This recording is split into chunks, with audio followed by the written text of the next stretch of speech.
దేవుడు ఉన్నాడంటానికి ప్రధానముగా 5 కారణాలు చెప్పొచ్చండి.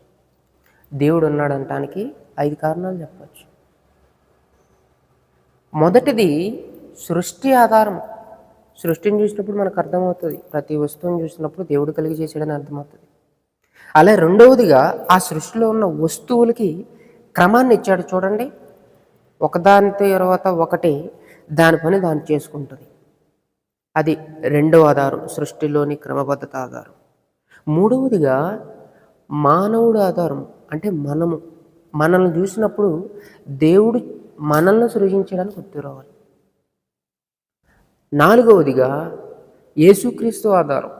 యేసుక్రీస్తుని దేవుడి లోకానికి పంపించాడని మనం ఎలా నమ్ముతున్నామో అదే విధానముగా దేవుడు ఉన్నాడని మనం నమ్మాలి. ఐదవదిగా దేవుడు మనకిచ్చినటువంటి బైబిల్